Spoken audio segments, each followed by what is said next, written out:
Hey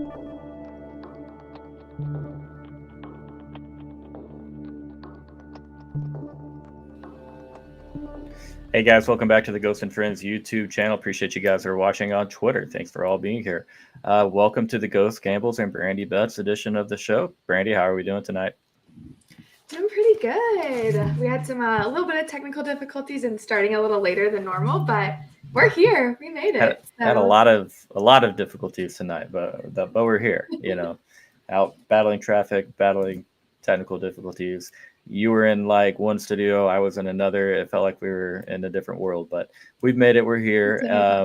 Quick recap of last week. We're not going to do our standard recap just because we've started a lot later than we normally would. And but yeah, so I'll let the queen go first because she is the one that had a winning week. So Miss Brandie, talk to us about last week.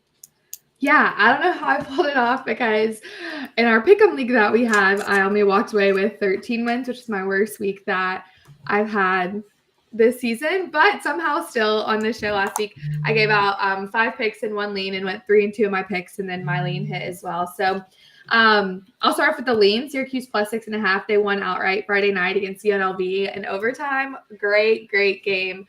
I think Kyle McCord, he had really good game. Like, I was very surprised. And then for my 3 winners that I had, so I had Iowa first half plus 10.5. That was a crazy first half between Iowa and Ohio State. And then the second half was just like a bloodbath for Iowa. So luckily only took first half there. Then had Clemson minus 13.5, which I kind of made that clear last week was like the one I was most confident in. And sweated that out a little bit there at the end, but got the cover for Clemson minus 13.5. And then no sweat at all for Navy minus 9.5. They continue to be a wagon. That new air raid offense is like just incredible. And then my 2 losers, Michigan plus 2.5 and Louisville plus 6.5. Michigan plus 2.5. Orgy's just not it. When I know a lot of people like joke about how Lamar is a running back, not a quarterback, or people will joke about Jalen Milroe also being a running back, not a quarterback. That is what Orgy is at Michigan. Like, that is a true running back, not a quarterback type of player. And really, Michigan I don't know. That game was very weird. It kind of felt like Washington sat back and played a very conservative game, and that ended up paying out for them. And then Louisville minus 6.5. That one, I watched all of that game and I was like, whoever has the ball last is going to be who wins this game. That was an awesome performance by Kevin Jennings at SMU. And I hated betting against them because I've talked so highly of that team and so highly of Brett Lashley this season. So went against my gut with that last week and shouldn't have. So yeah, I think SMU is a real deal. Hey, some of us out here predicted those guys to make the college football playoffs. I love that they're actually playing football now because the first couple of weeks, good Lord, it looked like they were going to lose 7 games, and I was kind of embarrassed, to be honest. But they turned it around. Big win for Brett Lashley in Louisville. Huge. That was big.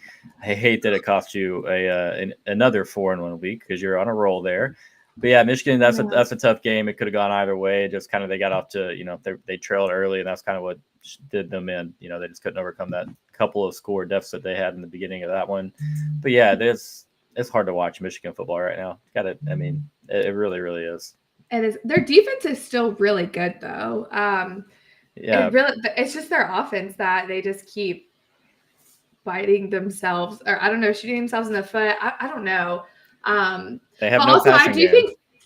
No passing game at all. So they're super one-dimensional on offense. And I actually do think Washington has a very good defense, and that continued to show on Saturday. And that was really my only worry was their defense in that game. And that, yeah. So, man, I think that puts me at, 15-10 on the season now?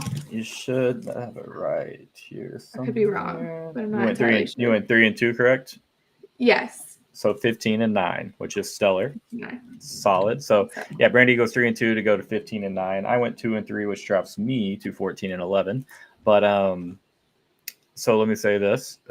First and foremost, if I had a trumpet, if I had any type of musical ability or talent whatsoever, I would have started the show off by playing taps because my Missouri pick was so dead from the jump. I never had a prayer. I even told Brandie after the show, like Friday, I was kind of thinking about switching to A&M, but like you can't just like can't talk about Missouri in a gambling show and then 2 days later, 48 hours, just switch it up. Like I felt wrong. I had to stick with what I had. But yeah, here we go. We're talking about your Aggies, dude. If you didn't trust Mike Elko, if you didn't slam A&M money line, fatty, that is on you, my guy. You like my new font? This is a game that we were. I do like the new font. This is a game that I felt like we were both back and forth on all week because I texted you early in the week and I was like, I really like A&M -1.5, and then we talked about whether their center was going to be playing or not, and then you texted me and you're like, well, Connor's starting. Now I kind of like A&M. And I was like, well, now I kind of like Missouri, I think. Yeah. And that was just like a game that both of us were so back and forth on in all of the conversations that we had all week. And for A&M to go out there and beat Missouri the way that they did, they really just, I think they made a huge statement. And yeah, I mean, they still have a very, very talented team, even though they have a new head coach this year. And that's showing on the field. So that talent is still there. And I think it's going to carry them a long way this season. Shows the Aggies in their pick 'em. Good for you. This is funny, Ingrid. I told Brandie I was like scrambling to go pick Missouri last second, and our picks locked 5 minutes before the game starts, and it's 11:54, and I'm switching to A&M, and then I go to hit save, and it's already locked, and I lost in my pick 'em because not lost, but I didn't get the pick. So I wish mine would have locked because I changed mine from A&M to Missouri last minute. That's what you said. Yeah, funny how it all works out. Yeah, A&M does look really good. You got to give credit where it's due. Offense looked a little bit better. Missouri doesn't have much of a pulse on defense at the moment. I don't know what was up with that, but at the same time, Connor Wigman definitely showed that the Notre Dame game was a bit of an outlier. That's not really who he is. He's looked good at his time in his time at A&M outside of that game, and so a big win for A&M. Fatty, if you're still watching, you can leave now. We're not going to say anything else nice about your Aggies. But, yeah, so 0-1 start with Mizzou. That was a kick in the teeth. Penn State really let me down. I thought they were going to absolutely drag UCLA. Indiana drags everybody. Shout out to them. But I thought that Penn State was going to have a field day with UCLA. They didn't do it. The offense struggled early in the game. Hot it for a couple of times. They scored 14 points in about a 5-minute span of the second quarter. Just not real impressive from Drew Allar in the run game. I know they're missing a back in Singleton, but hey, it was a game they seemed to be just kind of happy to get out of there with a win and, just stay healthy. And so, yeah, bad call on my part. Penn State wins 27-11. They were favored by 28, so that's rough. So 0-2 start there. Definitely hurt a little bit. Then we get to the afternoon games. I said on this channel, I thought Alabama would take care of Vanderbilt by 10-14, which was well inside the 23-point spread. So Vandy was my first win of the day. Not only did they win, they went outright. I'm too much of a coward to take a 23-point money line dog. But, hey, crazy college football game, Brandie. As a little bit of an Auburn fan, were you excited watching that one? Yes, I was actually home this past weekend with my mom, and she was getting ready to make dinner and stuff. And I'm standing in the living room, and I'm like, "Mom, you need to come watch the rest of this game." And me and her literally standing up screaming at this game because we were so excited to watch Vanderbilt beat Alabama. I'm an Auburn fan, obviously, but so obviously always want Alabama to lose. But I also live in Nashville, and so seeing a hometown team with a lot of people who I work with or have peers who have worked there or have gone there. It was just really, really cool to see. And the city is still celebrating it too. So yeah, that was so exciting. I think that was the most exciting part of the college football weekend this past weekend, maybe the season so far for me at least. No, I'm with you. It was definitely really, really cool watching them run the goalposts all around town. And then I don't know where they ended up. I think in some body of water somewhere. But yeah, definitely they took it to the Cumberland River, which is on the end of Broadway. And then right after they did that, Nashville Fire Department pulled it back out of the water. Oh, so. no. They let them put it in. I think for probably safety and boating purposes, they took it back out. But yeah. Yeah, I mean, I understand. I get that. What game was I recapping? Penn State. Oh, Vanderbilt, obviously Vanderbilt. Yeah, and unfortunately, we've had a trend on this channel where if Brandie and I pick a play from the same game, Brandie is undefeated. I am winless, and that trend continued with Iowa. She took first half. Iowa got inside the number after a very odd first half that we talked about. Ingrid, that is not something you want to be known for. You don't want to do that. I know that you're dating an Aggie, but you gotta get bad luck on them right now. They look good, but yeah, Iowa fell apart very, very quickly in that second half. Really, really, really, really quickly, like unbelievably quickly. And you knew that they didn't have the offensive juice to kind of get back in there and get inside that number. And so, middle of the third quarter, it was sweat free in the worst way possible, because we were not getting there. And so, bad play on Iowa. I'll say that Brandie had that one nailed. She as usual, she does her thing. But then for me, full game Iowa, that's a loser. So Missouri, Penn State, Iowa, those are my 3 losses. I did give out a lean that won with Texas Tech, and I did give out Arizona State -3. Texas Tech wins outright as a 6-point underdog. I really should have included that in the card. I was all over it. Those Red Raiders they've been helping us out here. It's been a fun last few weeks with the Red Raiders. So, yeah, with the lean, which it's not official, would have gone 3-3. But hey, shout out to Coach Dillingham, the Sun Devils, for salvaging the night somewhat.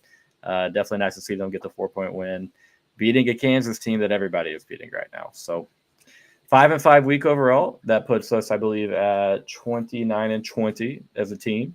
Of course, Brandie is a little bit better of a side there. Hey, be nice to my guest. This is my co-host. She's having me. It's okay. Here. I know him. Oh, I am so sorry. Dang, you know this guy? Oh, this is rough. But Matt likes Vanderbilt with the points against Kentucky this week, I believe. That's what he's saying there.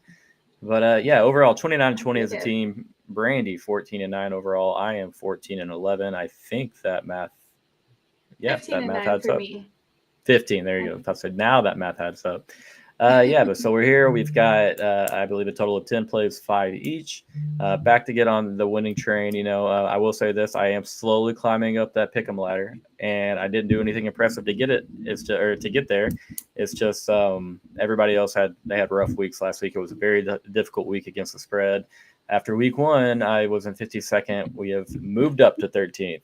I can almost see Brandie up there. She still has a pretty decent lead though. So. Yeah, I was texting you over the weekend. And I was like, this looks really bad for me on a pick'em day. And I somehow, some way, finish off. I was afraid I wasn't even going to get to 10 at some point. I know we had one game that pushed. I was so thankful Rutgers pushed. And I was the early slate, that was how bad it was. I was like, thank God I can get out of here with a Rutgers push. Yeah, but I somehow got to 13, which is my worst week. I've had 15 weeks 1 through 5, or weeks 1 through 3, and then 14 last week with 2 pushes, and 13 this past week with a push. So, yeah.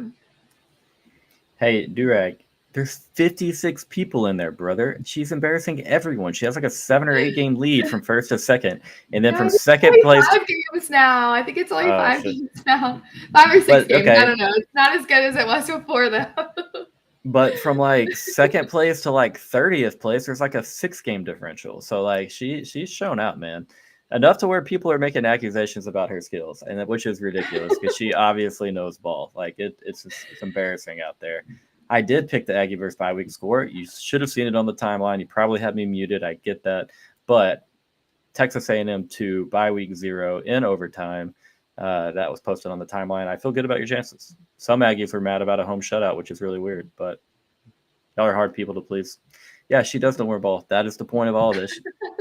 I don't know about that. But yeah, so it's time to get back up in the pick'em. I'm telling you, I told Brandie I was faking some confidence over the week. I feel like I'm going to have a really good week, even though it does look like a pretty tough pick'em week. Love you too, buddy. But and thank you for being here, by the way. Hop on to the profile, bro. Follow that link. Go like the video for Brandie. Okay, you know her. You got to go like this video now. But and the same goes for the rest of you watching, of course. But let's get into week 7. Let's improve on this 29-20 record. Let's have a week. Who do you have first, Brandie? Yeah, so I'm going to go with the team total over to start us off. And I'm going to a Big 12 game at night. We're headed to Morgantown. I'm taking West Virginia team total over 26.5. This game I think is going to be a really fun one because it's a night game in Morgantown and crazy stuff happens there.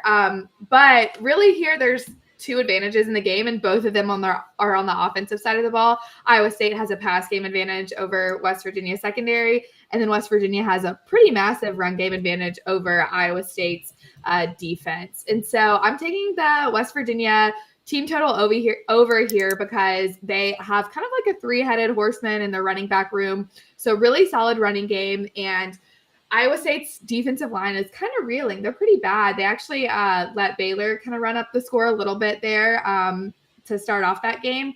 And Iowa State's a little depleted at linebacker too. So, I think that this is really a game that I could have been like, all right, West Virginia plus 2.5, plus 3.5 around there. But I think this is just going to be a game that's going to be high scoring. West Virginia on the ground, Iowa State in the air. And it's just going to be a pretty big back and forth, kind of how almost a lot of Iowa State games besides their game against Iowa have gone this season. So I like the West Virginia team total line a little bit better than the full game over in the Iowa State team total line. So that's how I'm starting us off tonight. I like it. Q Country Roads, absolutely. I know that we've talked a little bit about West Virginia. They keep kind of surprising us, I feel like, winning some tight games. I know that you weren't very happy with their win over Pittsburgh, and then obviously their win is over Kansas. So I hope that, maybe we stay away. I've been watching them. I've been keeping my eye on them and I did pick them last week, and they were underdogs and won outright, and that was kind of nice. Like in the pick'em league I did, and I was like, all right, this West Virginia team may be a little bit better than kind of how they started off their season too. So, yeah, I don't know if I'm like a true believer in this West Virginia defense necessarily, but I kind of like this offense, and I think they actually have a top 10 offensive line in the country. So that's really what I'm betting on here is that offensive line for West Virginia, creating a ton of space and room for Garrett Green, I think White, and CJ Donaldson. Those are kind of like the three backs that they like to use. Yeah. I like it. I'm happy to tell this. I think that Iowa State, the 11th ranked team in the country. Obviously they're unbeaten. They got the win over Iowa, but yeah, I like it. I think you guys tell Brandie on that one. West Virginia over 26.5, correct? Mm-hmm. Lock it in. All right. I am starting out in Los Angeles. The University of Southern California Trojans get 5 points at home against Penn State. We're going to take those points. I don't know about Penn State's offense. I really don't. USC's defense is somewhat improved. I know that they're a little bit on a free-for-all. They lost to Minnesota in a very, very pretty dang embarrassing loss. I guess for some Trojans, they might be like, oh, whatever, we've seen worse. But, so I'm trusting Lincoln Riley. I'm trusting Miller Moss. He turned the ball over 2 times last week that were very pivotal in that game. They should have beat Minnesota. Significantly more talented. Yeah, I think their talent level right there with Penn State, if not more talented. Penn State has not seen an offense like USC's yet. I don't really like trusting Lincoln Riley, to be honest. I'm trusting the newfound kind of culture of USC, a lot more physical. They look bad in that second half against Minnesota, letting them get back in there and win that game. But trusting USC, I am trusting lack of offense from Penn State and USC's athletic ability at wide receiver and speed at wide receiver to get loose against against a very aggressive Penn State defense at least a couple times. Durag, you're funny, man. You should come in more often, brother. But Brandie, you think I'm crazy trusting Lincoln Riley, trusting Penn State USC in the points? I don't think so, but maybe for a couple of different reasons. So Penn State's going to be traveling 3 different time zones to get there. So the travel aspect, I think, is going to play a big part here. And Penn State has kind of gotten off to a slow start this year in a lot of their games, and against lesser competition at times too. So UCLA, Bowling Green. So I think they've had kind of a little bit of a slower start. And if they get off to another slow start on the road against a team that does have an electrifying offense, then I don't know. The only concern I would have there is USC's offensive line has kind of been bad this year, and Miller has been running for his life, and that's why Michigan was able to beat them because of Michigan's defensive line. But all that to say, I think USC is maybe 2 or 3 bad plays away from being undefeated right now, from that Michigan game and from the Minnesota game. So, right. So yeah, I think that I like it. and I think that's a theme this week too. In week 6 is there's just a ton of home underdogs, and with conference realignment, there's a ton of home underdogs for teams that are having to travel all the way across the country.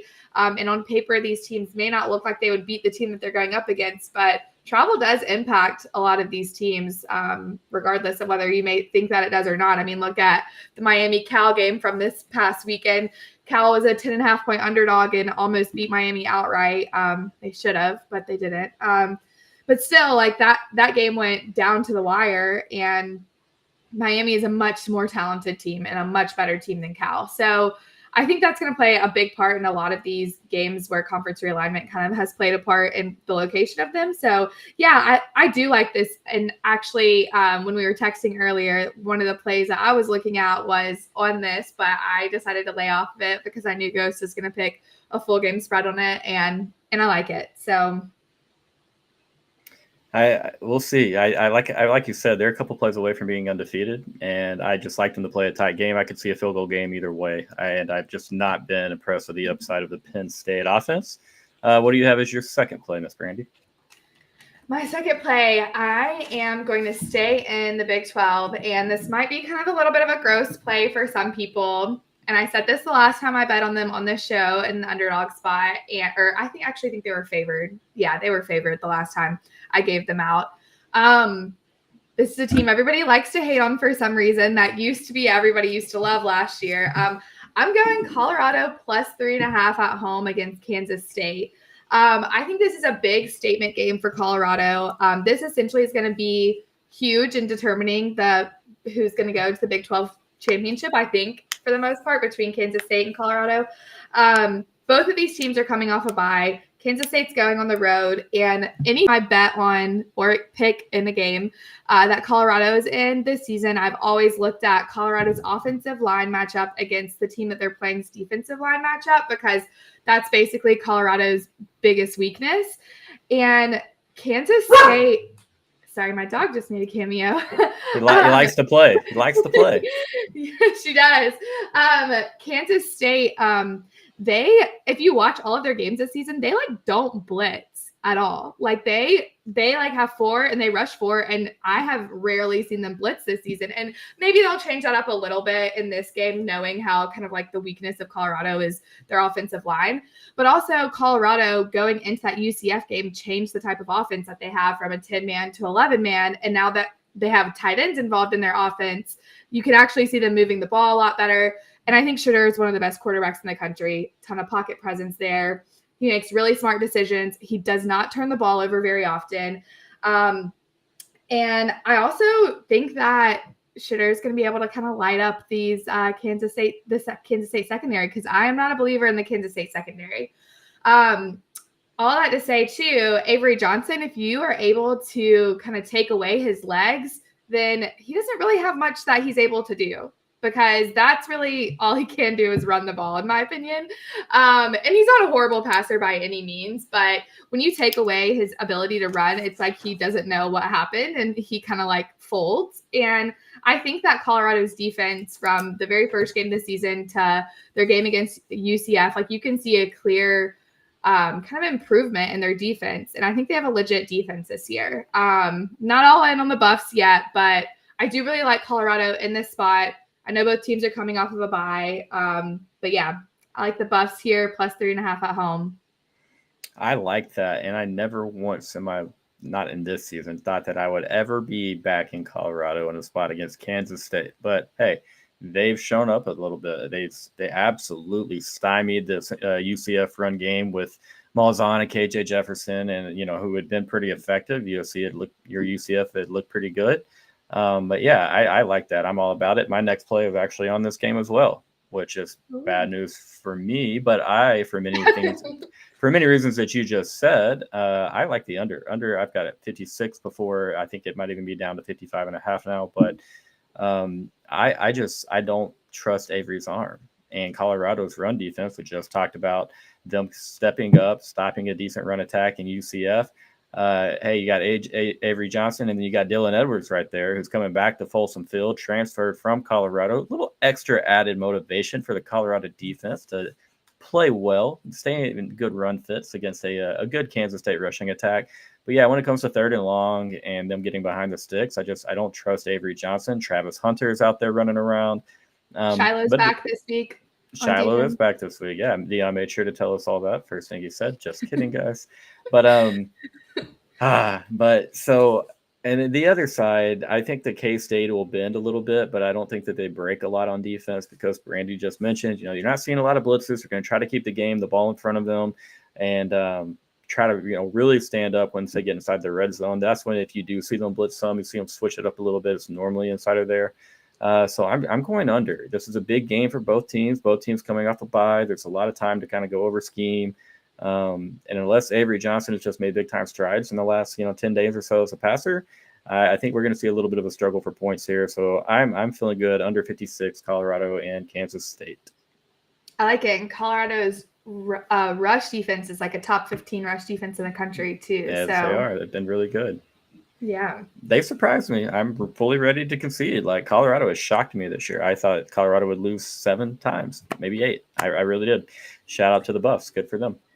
And I think too, Vegas has kind of picked up on people like not being like not this. What's different this season about betting on Colorado compared to last season is last season there was all of this hype around Colorado, and the books really loved that. And they were after that TCU when they were kind of all over them and really favored Colorado. Whereas going into this season with kind of the drama on social media with Dion and stuff, I think the books have like kind of not favored them the same way that they favored them last year. And so you've been able to kind of get some better spots on Colorado this year compared to last year. And I still think that you are right now.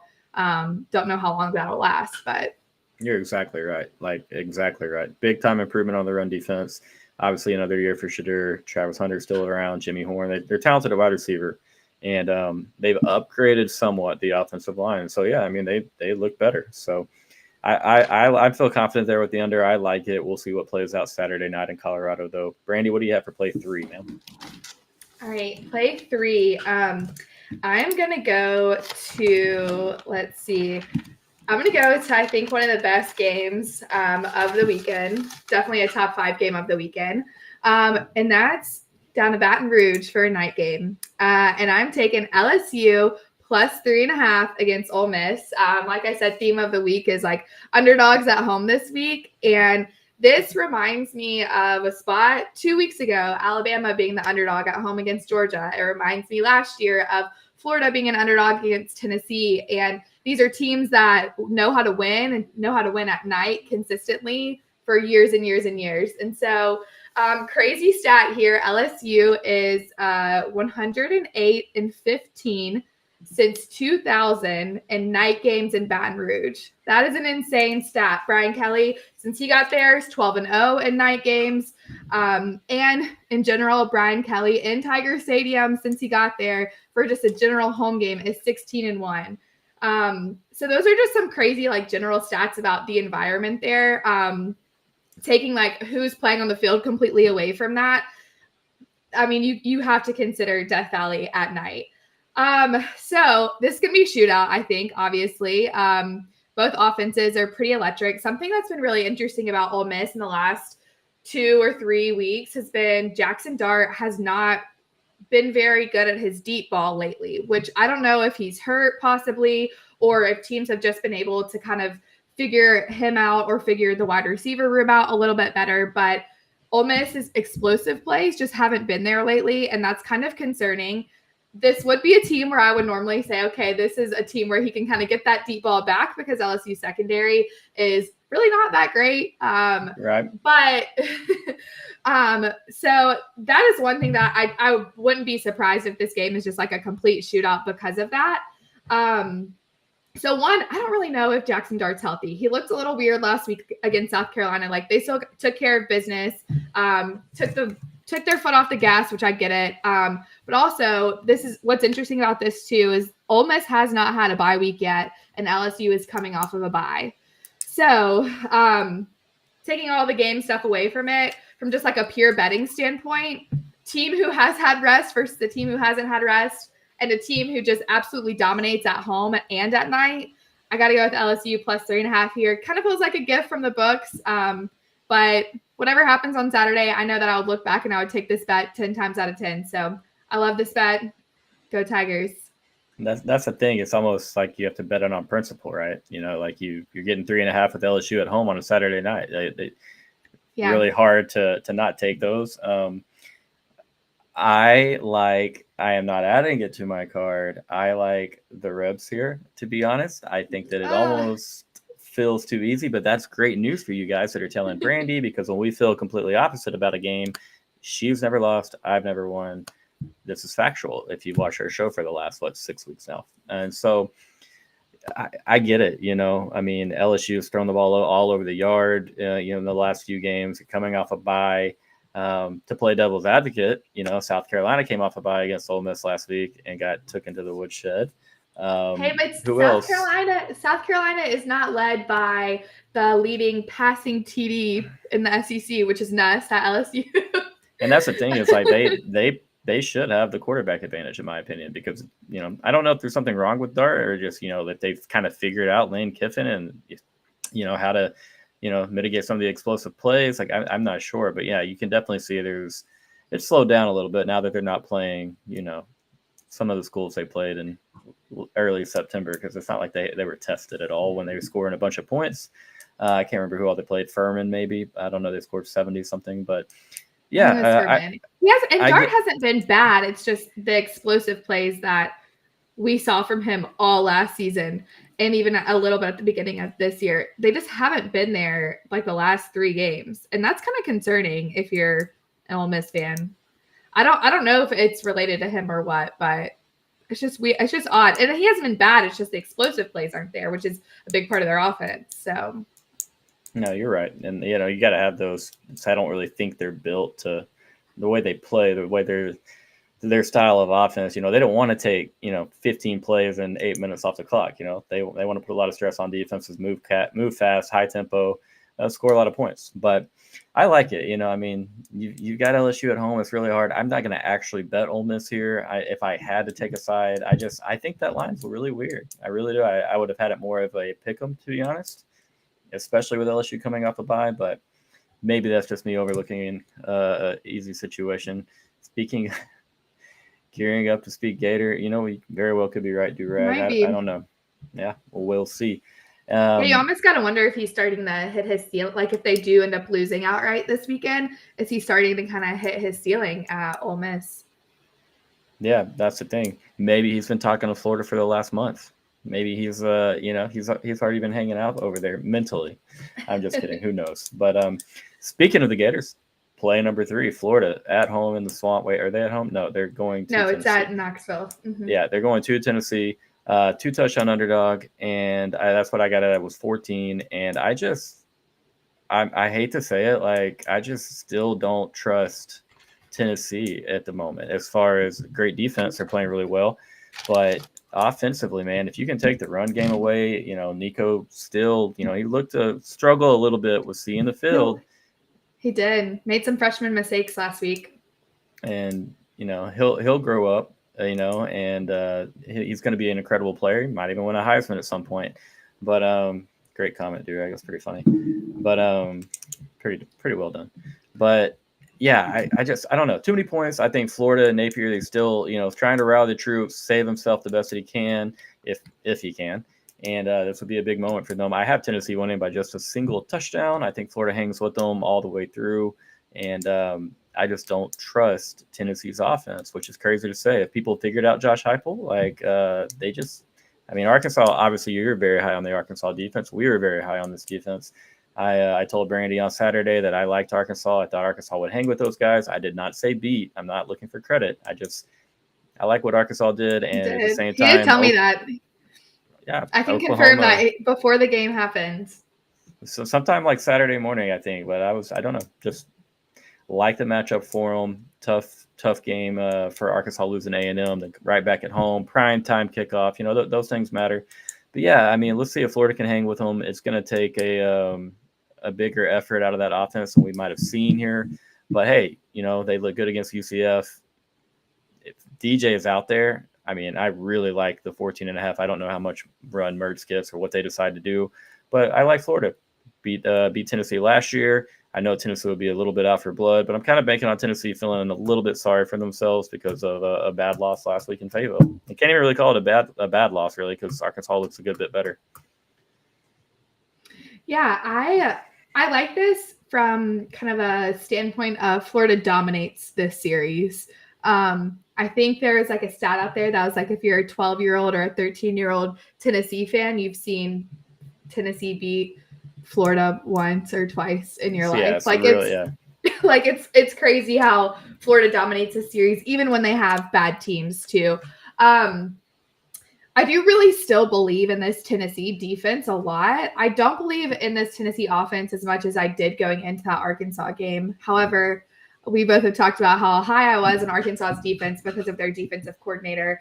So I don't hate it. I will say like Knoxville, Neyland is like a super tough place to play, but I don't know. I could see it like that. It just feels like a long line, even though this Florida team is not very good. But the Florida defense isn't as bad as, the entire team itself. So I can get behind that. We'll see. What's the old Gator chomp? Whatever. Yeah, let's get it done, Florida. We're putting trust in you 2 weeks in a row, kind of hating on Tennessee. Hey, this is just from a spread standpoint. Okay, Tennessee should win the game. Okay, should take care of business. So chill out real quick. I need to address this. Buddy, you scored 21 points, okay? And seven of them were set up by your defense. You had to go like 3 yards after that fumble by Taylor Green. Relax a little bit, okay? You beat up. We scored 40 on Missouri, and you get in here feeling yourself about that old Colin Klein offense. But no, they do look good, man. I give you credit. Run game looked a lot better, which is key for you guys. All right, Brandie, play number 4, correct? Yes, and this is gonna be my last home underdog that I'm going with on this card today. And that's gonna be kind of like a sicko bet. So this is gonna be Eastern Michigan plus 2.5 against Miami of Ohio. Eastern Michigan's undefeated against the spread this season, and I know that variance is gonna catch up to them eventually. Miami of Ohio has played much tougher opponents, so it makes sense why they're not as great against the spread and outright so far this season. But I have to take the underdogs here at home. Like, it just kind of makes sense to me. They actually have a pretty decent offense. Miami of Ohio actually also has a decent offense too. Both of these defenses are kind of trash.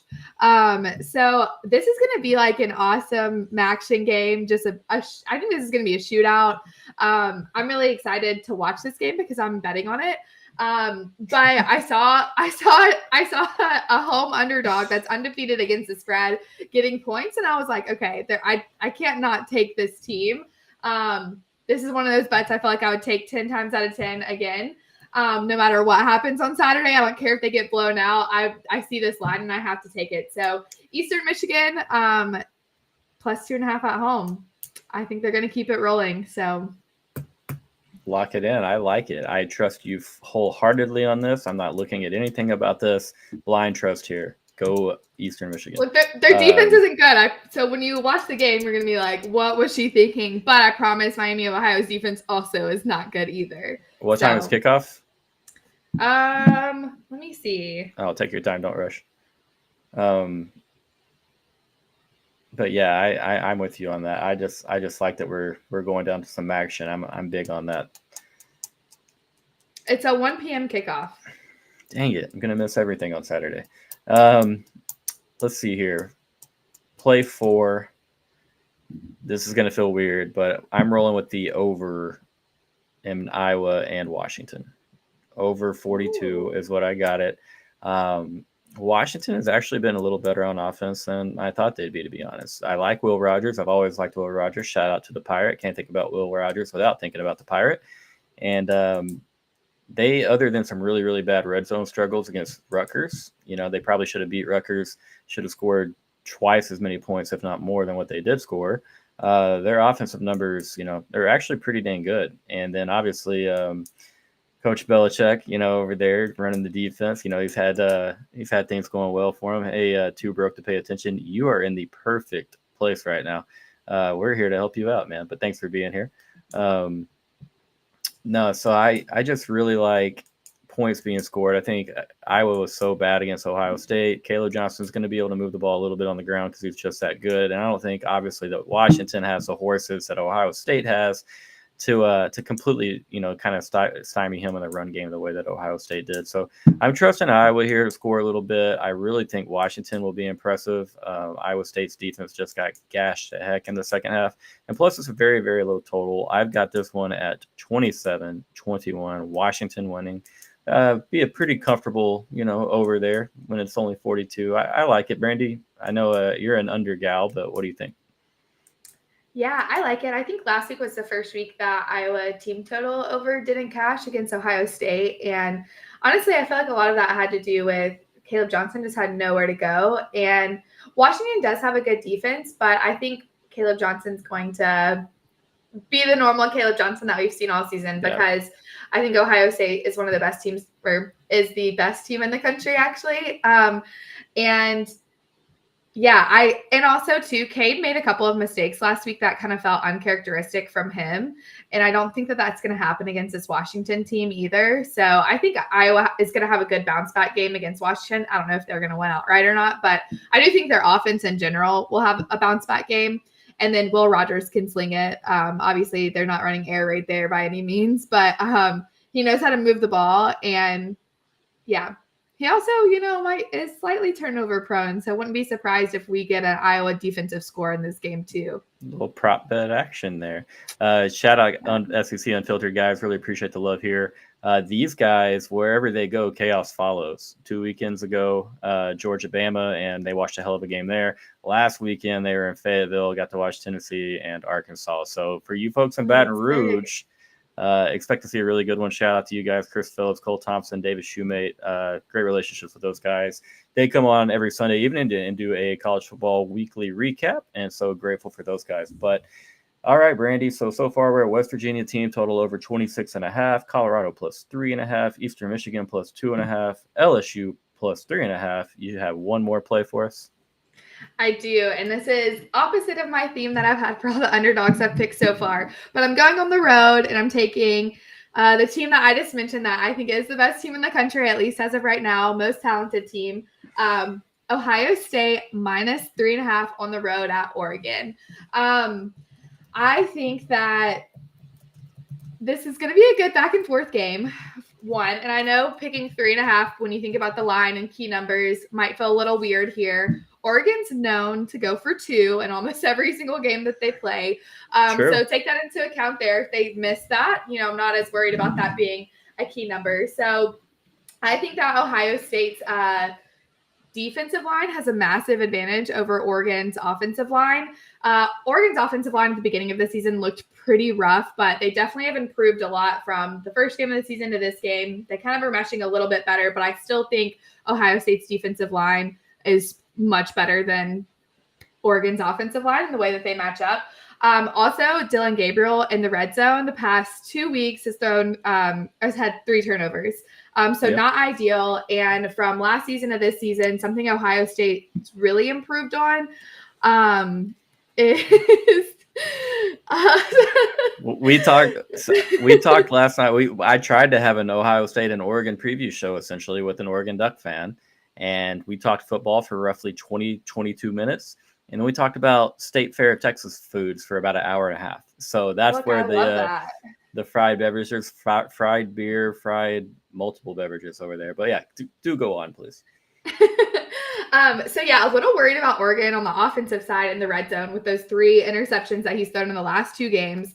On the flip side, Ohio State in the red zone is probably one of the best teams possession-wise. They've scored 21 out of 22 times they've scored a touchdown, not even just a field goal. They have scored a touchdown in the red zone, and that's massive. I think their run game is really good here. They have the best wide receiver in the country, Jeremiah Smith.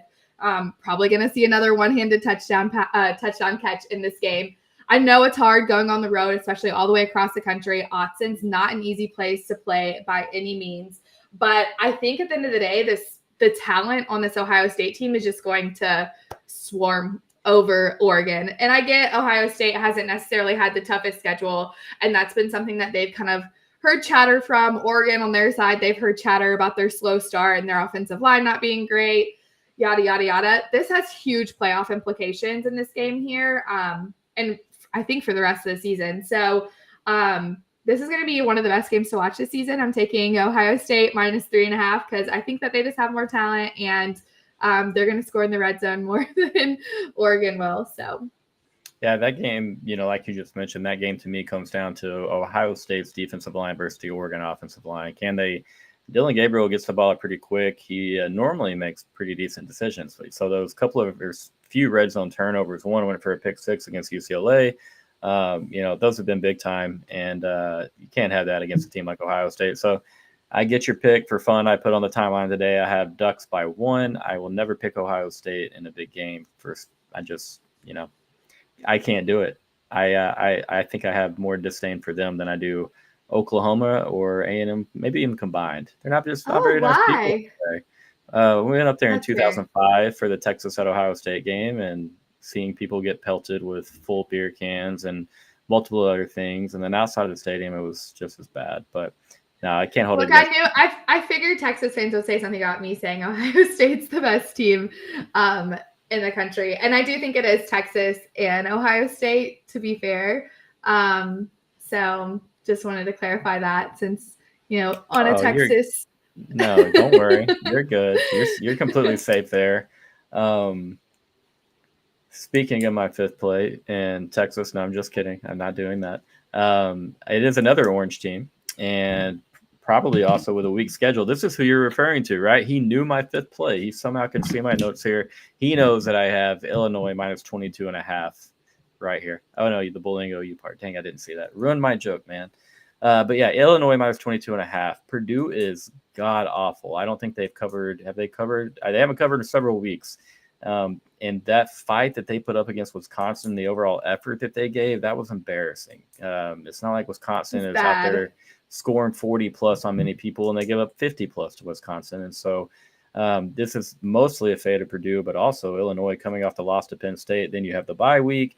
I think Coach Burt has the boys ready to roll. Altmaier's played really, really good football. He's only turned it over, I want to say, one time. But yeah, I like that. I like Illinois having a field day, scoring 40, giving up 7, covering 22.5 pretty dang easily. I know you haven't been impressed with Purdue, Brandie, but do you think Illinois can put up enough points to cover that line? Yeah, I like it. There have been many times this season where I've thought about picking Purdue in these really long spreads as underdogs because Purdue has kind of been known in recent, the last 5 or 6 years as kind of being a spoiler to teams that have done really well going into either Purdue or even on the road. They've had some crazy upsets. This Purdue team is not the same as kind of those spoiler Purdue teams in the past. This Purdue team is really, really bad. And I've been on Illinois a couple times this season to cover. I had them against Nebraska. And I like this Illinois team. So I think Illinois too is 4-1 or something like that against the spread this season. They've done really well against the spread. So I can definitely get behind that play. I like it. So I do have a couple more questions for you before we get to that real quick. Go ahead and read over your 5 plays. I'll read over mine just in case anybody needs us to go ahead and say them all out loud one more time. Yes. I have West Virginia over 26.5 team total, Colorado plus 3.5, LSU plus 3.5, Eastern Michigan plus 2.5, and Ohio State minus 3.5. Yeah. And I'll go into my lean after you get your official plays. Oh, yeah. Yeah, no, you're great. Go ahead and do your lean real quick. Okay. My lean is Arizona State, a Friday night game again. My lean last week was also on a Friday night game. Arizona State plus 4.5 on at home against Utah. I have no idea if Cam Rising is playing or not. I have no idea if Cam Rising is even alive at this point. I feel like we haven't even seen him. But yeah, the Utah team is just totally different without him. Last year, they somehow got to 8 wins. Without him, it just feels like this offense is not the same offense that they had last year, even without Cam Rising. And I'm a big believer in Kenny Dillingham in this offense. Scatterbo, I think, is going to have a huge game against Utah. Well, at least I think they need to be able to cover. And so, yeah, this is definitely my lean. I think this is going to be such an exciting game. I'm definitely going to be tuned into this. I love these Friday night games. And I just really like this Arizona State team. I feel like not enough people are talking about them and this offense that they've been running. I also really like the Arizona State defense. They're super physical. The effort that they put in has been really impressive. So lean Arizona State plus 4.5. They just seem to be a team that's getting it done. They find a way and to get it done. And it hasn't been an easy schedule for them, not with like their level of talent. They played really well. I like Arizona State covering. Hey, with no Cam Rising, I think Arizona State wins that game. That's not me saying Cam Rising will not be playing. That's just saying if he does not play, I like Arizona State to beat Utah. All right, Brandie's 5 plays. You've got those. Trust those plays. She knows what she's doing. Over here with myself, you got USC plus 5, Illinois minus 22.5, Iowa, Washington over 42, Kansas State, Colorado under 50 or under 56, and then Florida plus 14. So kind of all over the board. I've done really well with over/under so far on this channel. So we had to get 2 more in the card because I kind of took a break from those last week. So good luck us. Brandie's lean, Arizona State. I forgot to mention that. My lean, and this is makes me want to go into the college football witness protection program a little bit. I like Oklahoma first half plus 7.5. I hate to say it. Maybe it's an emotional hedge, and that's why I'm doing this. But I have a little bit of a fear of the unknown. And the unknown in this game is Michael Hawkins, an Oklahoma team who we don't have any film on, basically, as far as offense. Now, they are not going to have their first 5 wide receivers. I understand that. This is why we're not expecting Oklahoma to win this game. We will take care of them, yes. But in the first half, I think that they throw a ton of different things at us as far as just a couple of trick plays. They're going to find a way. They're going to have the defense, obviously, they're not going to win the game. It's plus 7. We're going to be up 7.5. Everything's good. Don't get mad too, bro. Don't get mad, buddy. But I think that they hang around just for the first half. Weird things happen in this game. I have Texas winning overall 30-16. I put that on the timeline. I said that on other channels. But I think the Sooners kind of hang around in the first half. And once again, this is not an official bet. This is just a lean. This is just a play I like. Brandon Thompson's not doing shit, do-rag, okay? It's really important that you know that. If anybody does anything in this game, it's not going to be Brandon Thompson, okay, buddy? He really will. I hope no Sooner sees that because he's so fast. He could easily make a big play. But, yeah, I think Texas is going to take care of business in this one. Oh, God. This is nightmare fuel. I don't know if you know who Bonnie Thompson is, Brandie. Is that Brandon Thompson's mom? Yeah, and he was a Longhorn who transferred to Oklahoma, and some Texas fans didn't like it, and she is not afraid to fire back. I'll just say that. I like Brandon Thompson. I do. I don't like him in Crimson, okay? If he scores on this, it would hurt a lot. Not going to lie. But, yeah, so I don't know, Brandie, you're being requested here. Yeah, hey, Chan. Shout out, Chan. Yeah, hey. I mean, I actually think that's a really interesting play, and I like it. Because 1, I like first half underdogs in general, but 2, last year Oklahoma won that game because Brent Venables had an incredible game plan against Quinn Ewers, and this is gonna be Quinn's first game back off of injury, and it might take a little bit just to get the rust off the wheels for him. And Oklahoma does have a good enough defense to keep them in this game in the first half, similar to how Iowa had a good enough defense to keep them in the game, the first half of that game. But we saw how the second half went for that Ohio State Iowa. Okay. And I wouldn't be surprised if that's what happens in this game. I actually tried to find a play for this game or a lean on this game because I know it's such a big game for both of these teams every year. And I couldn't find anything that I really loved besides the under in the first half. The line was 25.5. I wrote that down. I have a list of plays and I usually write out like 10 and then try to land on like 5 with a lean. And that was on my list of 10 plays was under 25.5 in the first half because I kind of just figured Oklahoma's offense isn't going to be able to move the ball. We already know that. They can't really move the ball against anybody. But their defense is good enough to stop, offenses that are at least okay. So I kind of liked the first half under there. That's maybe a second lean if anybody has any opinion on that. But I do think Texas comes out of the gate in the second half absolutely rolling and probably steamrolls them to cover that 14.5 for the full game. I surely hope so. Yeah, but it's a rivalry. You never know what happens. So I am definitely a little wary on Quinn coming out slowing a little bit they're starting a little bit slowly, which is part of why I say Oklahoma first half. I like both of those, to be honest. I dang sure this is why it's a lean. Okay, it's a lean. I hope I lose my lean. I hope it's nowhere close and that Oklahoma's down 85 at halftime. Early thoughts on Texas and Georgia. Someone else in the chat earlier too, I don't know if they're still in here, they also asked about Alabama, South Carolina this weekend. So okay, after you want to give Georgia, Texas. Okay. thoughts. Okay. We'll get to both of those. Georgia, Texas, going to be a lot of fun. We'll see what happens with Oklahoma here this week. As far as the way that we match up, I think we're matched up pretty well.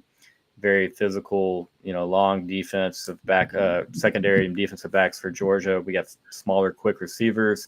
But I'm just trying to say that, I think it'll be a really good game. I don't think that either team blows anybody out in that game. I think we'll see a dogfight.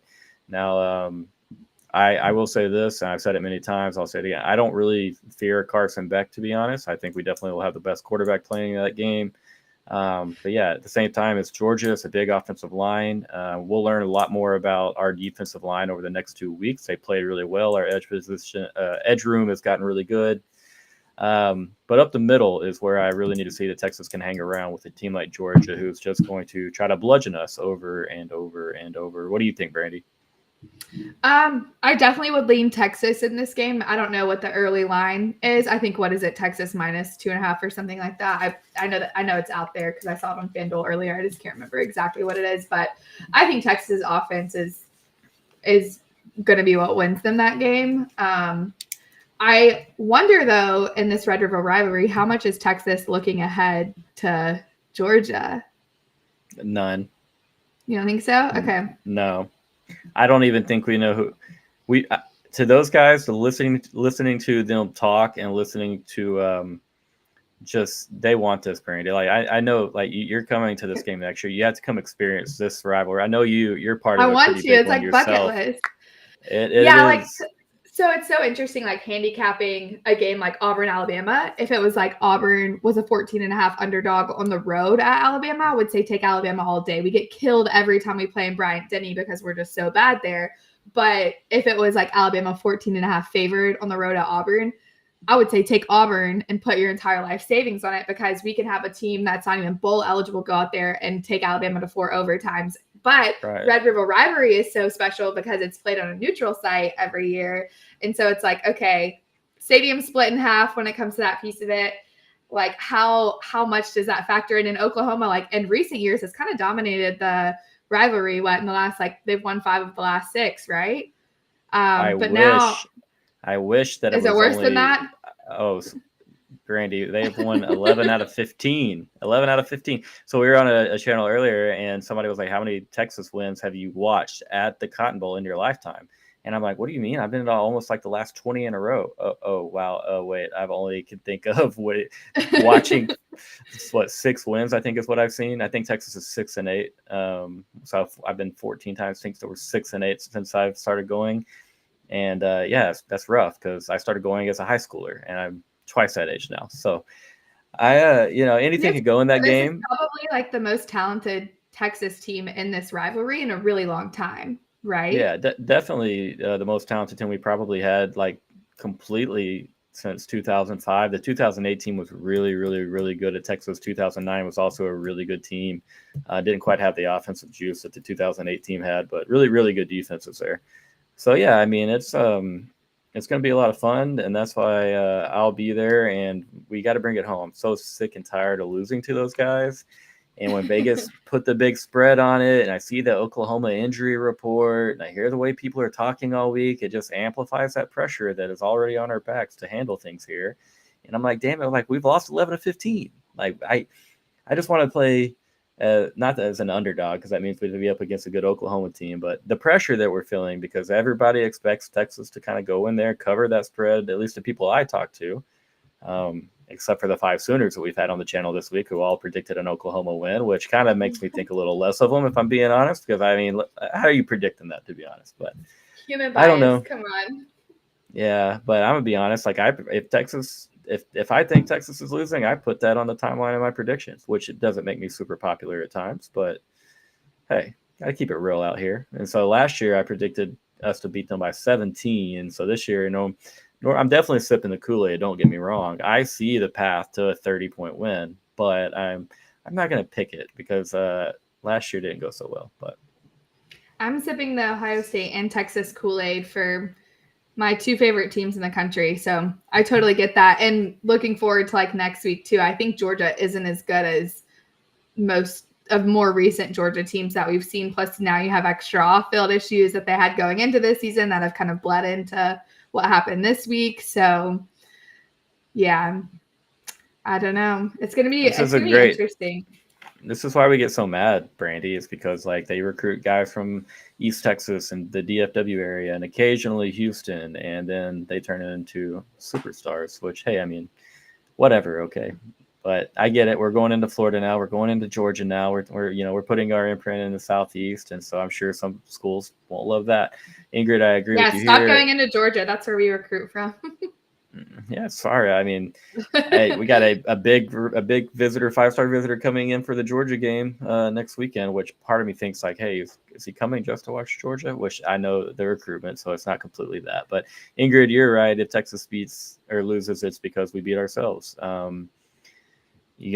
Last year, the 3 turnovers, you fumble once. The first pick that Quinn threw on the first play of the game, Oklahoma's just in a massive umbrella. Quinn throws the ball way late, easy to step in front of that one, which Gentry Williams, who made that interception for the Oklahoma Sooners, is also missing this game. So another little bump to Texas. I hate to see guys miss this game, though. I can't imagine they are feeling good about that. Brandie, let's be honest. Where 1 through 16 does A&M fall on your pecking order of teams that you would root for in the SEC? With Bama or with Auburn being 1, obviously, and Bama being 16, where are they in there? Honestly, I really don't mind Texas A&M that much. Get out of here. I really dislike Bama and Georgia, obviously our 2 biggest rivals. And technically our 3rd rival is LSU, but I really don't hate LSU because I have been to Death Valley before and I love their fans so much. Similar to that, I actually have never been to College Station, but my dad and all of his friends have. They go for a guys trip every other year when Auburn played there. I don't know what the new schedule looks like, but my dad and his friends all have like amazing things to say about A&M fans. So I really don't mind A&M that much. So I know Alabama and Georgia are like bottom of the list. LSU should be down there, but they're not. I would say like my 3rd most team that I don't like is team/fans. It's definitely Ole Miss. And then from there, it's kind of just like random, probably, if I had to guess. So I don't know. Well, I don't have a lot of hate for teams outside of like our rivals and stuff. And yeah.